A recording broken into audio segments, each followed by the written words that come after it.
right on the top of the world. Just watch out for this here view as we crest this next couple of hills.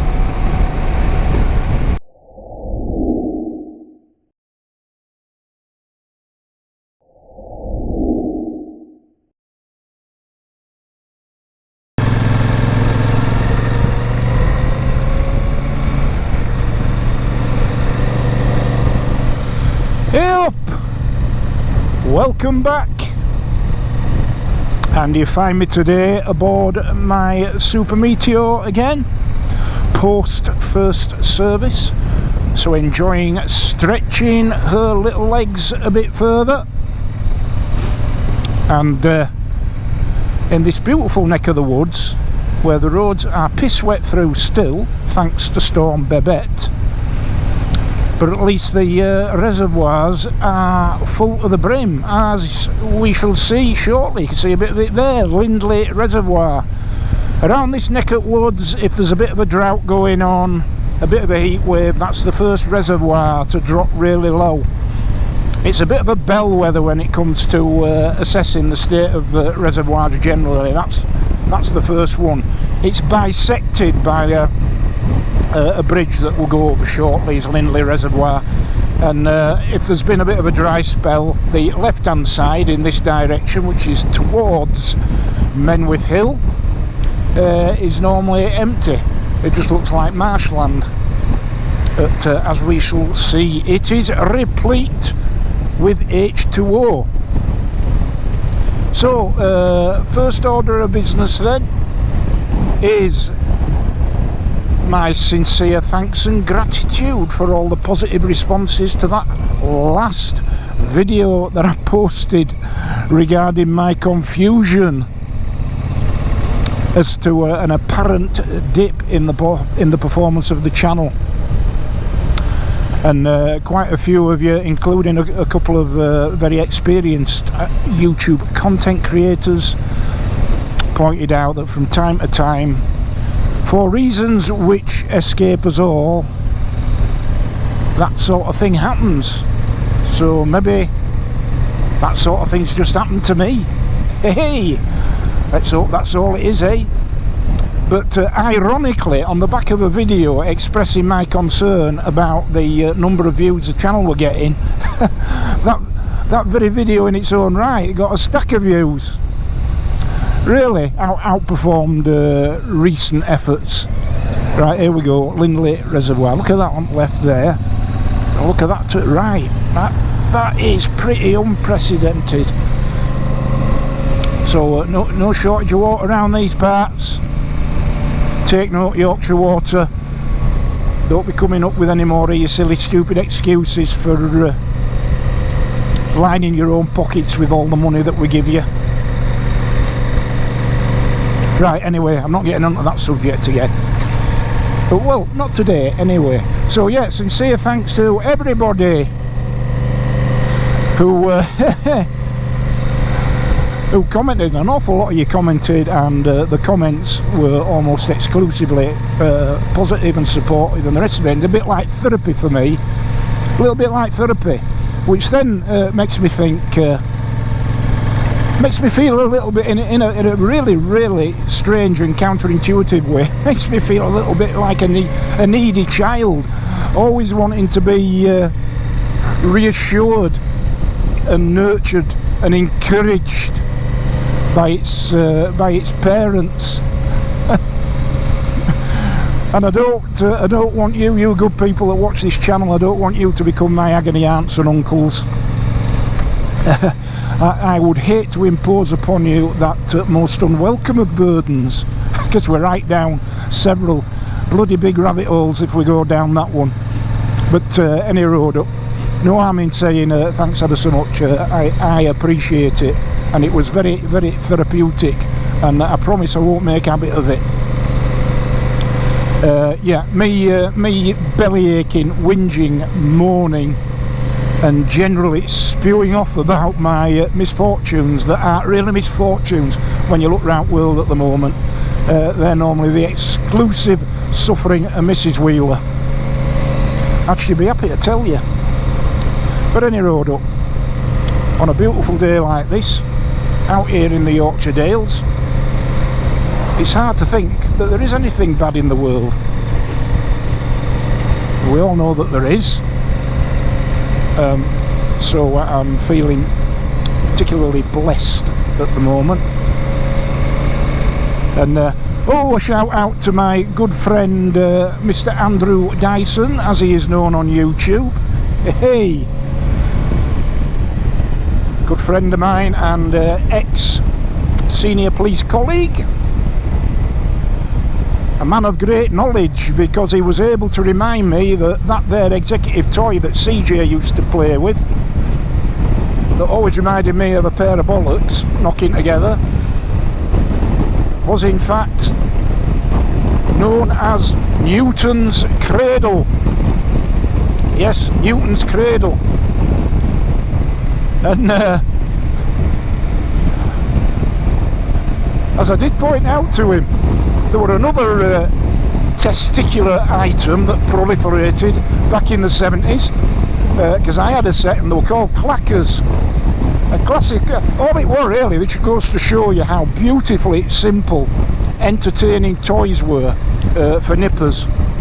That's kids, children, if you're not from England. Aye, clackers. So the beautiful simplicity of kids' toys back in the 70s, clackers, yeah, and basically just a couple of balls on a string. That were it. A couple of hard balls, a bit like sort of small snooker balls, and you dangled them together on this here string.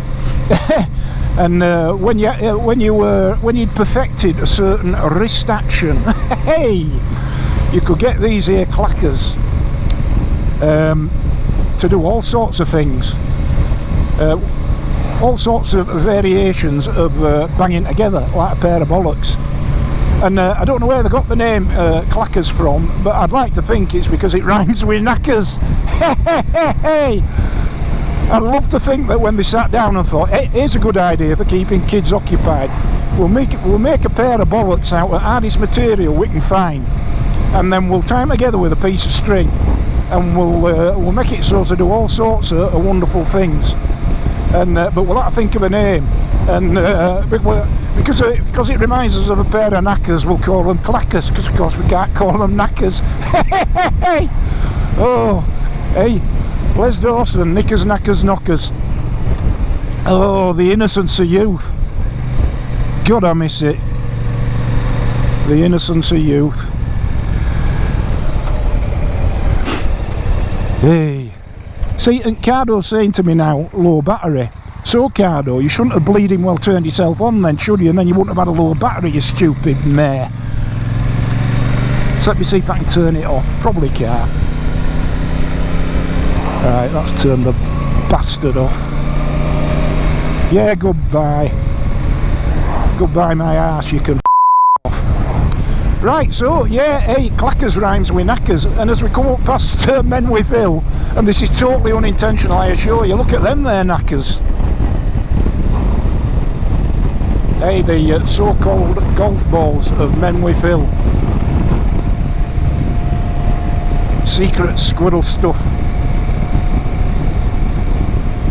So yeah, thank you so much for all those positive comments on the back of that video. I'll let you into a little secret. I was in the throes of a pretty awful bladder infection.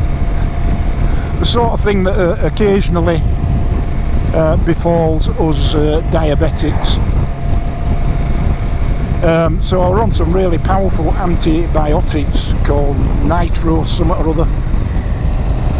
And hey, but of course ordinarily I wouldn't have been riding, but of course I had to have this bike in for service and I had to pick it up.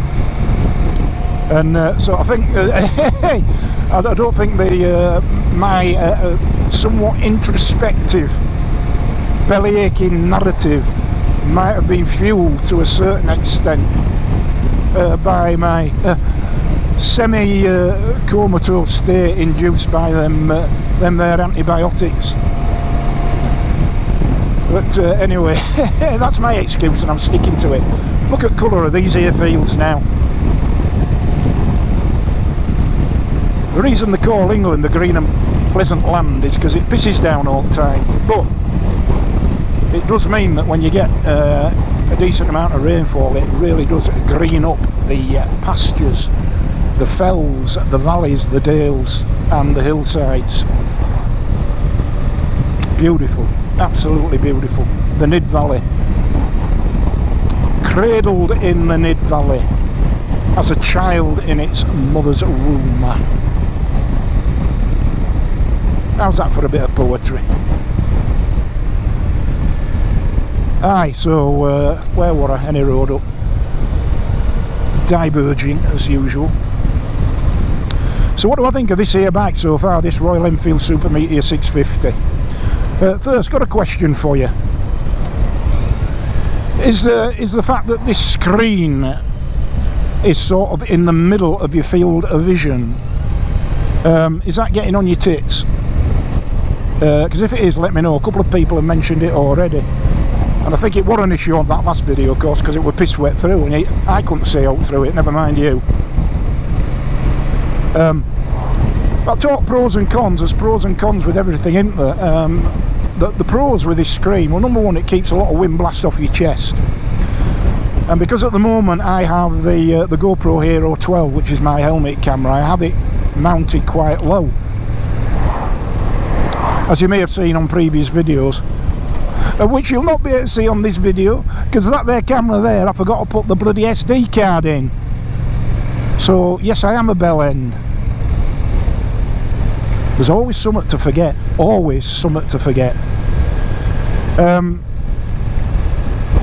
But yeah, I have it mounted beneath the chin and pointing up at an angle.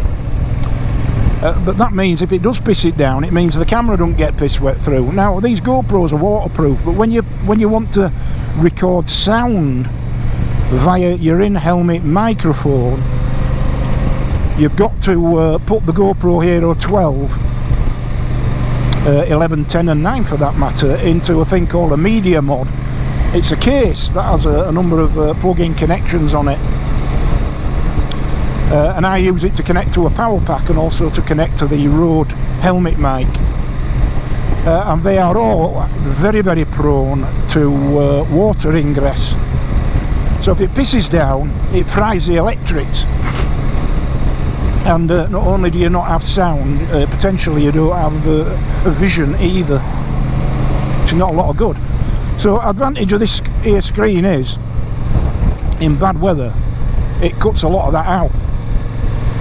And you may have noticed, coming back from Appleyards on that last video, it were absolutely chucking it down, but the amount of water on the GoPro lens was minimal. There were just a couple of little bits. Now without this screen on, that'd have been piss wet through and it'd have probably packed in.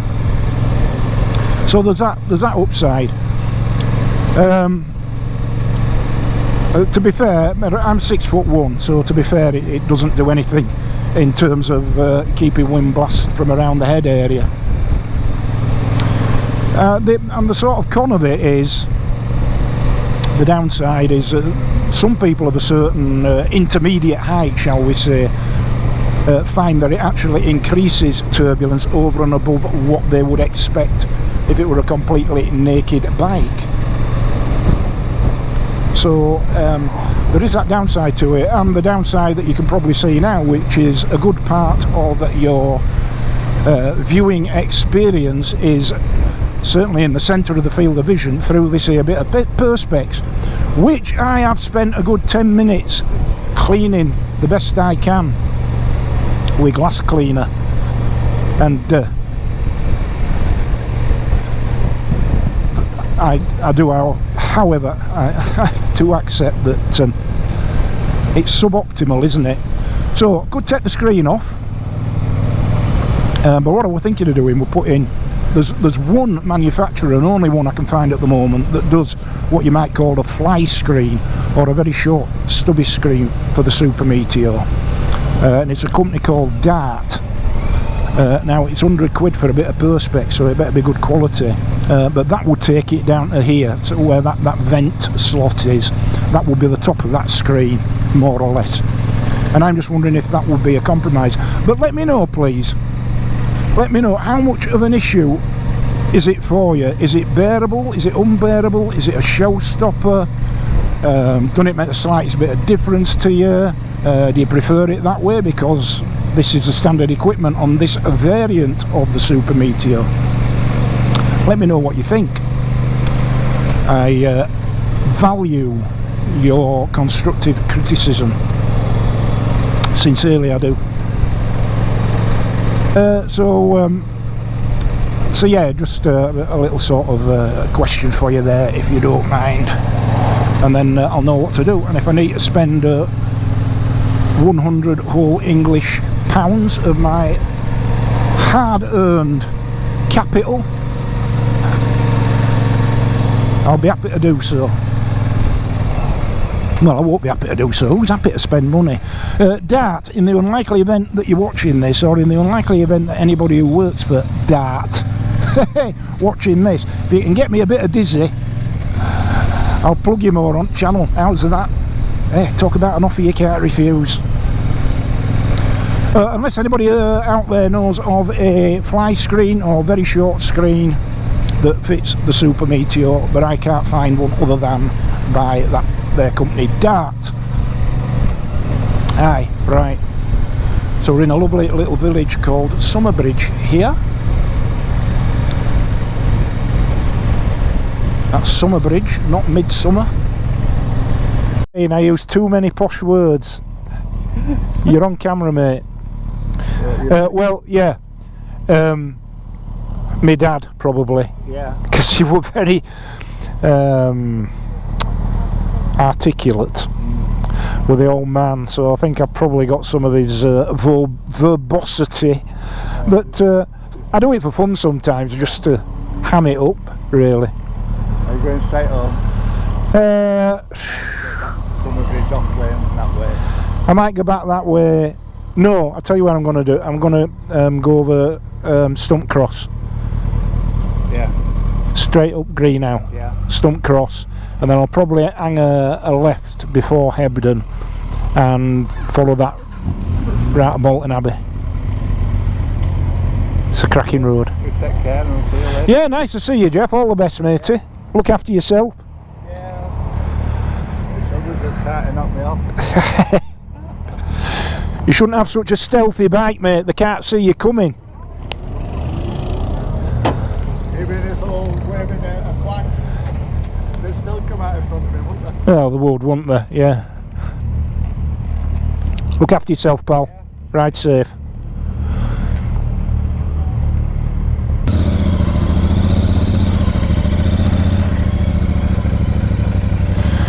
Right, so as is often the case here at my second home, Pateley Bridge, serendipitously,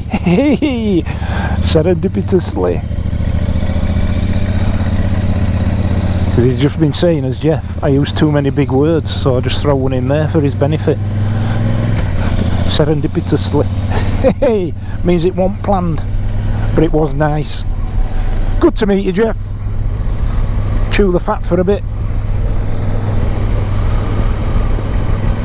And Jeff has a Himalayan. And by pure coincidence, I happened to park alongside, in a row, an Interceptor, a classic 350, and Jeff's Himalayan. And then I rock up with a Super Meteor. Well, like a Royal Enfield catalogue there at Pateley Bridge. Right on the top of the world. Just watch out for this here view as we crest this next couple of hills. Ain't that stunning?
You got to feel really privileged to live in a county like this and have the opportunity to ride through landscapes like this virtually at will, on a whim. Jump on your bike, come out here, forget the rest of the world. Just look at that.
Right, well, we're well into autumn now, and as you can see, the colours of the landscape have changed in a very subtle and nuanced way.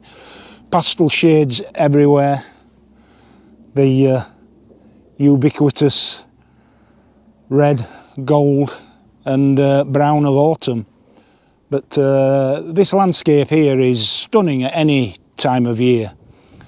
I mean, I feel truly blessed to have this on my doorstep, to live in this fabulous county, and to be able, virtually on a whim, to be able to come out and take in some of this air and some of this scenery. And it's a cracking bit of countryside, this, you know. It's sort of between a little village called Hebden and sort of Burnsall, that sort of area, if you're familiar with the territory of the Yorkshire Dales. But stunning. Geographical features everywhere, limestone outcroppings, rolling meadows and fields, forests, dry stone walls. And of course, coming out here from me is the occasional therapy I need when the world's getting on top of you, you know. You can't avoid the global news at the moment, and all this evil playing out right across the planet, where each and every party to the political machinations are suffering. But most of all, the people suffer, don't they? People suffer at the end of the day. And we're very lucky to live in a relatively stable and beautiful part of the world.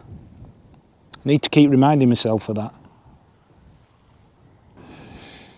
Yeah, it's a mean old world out there, but not out here.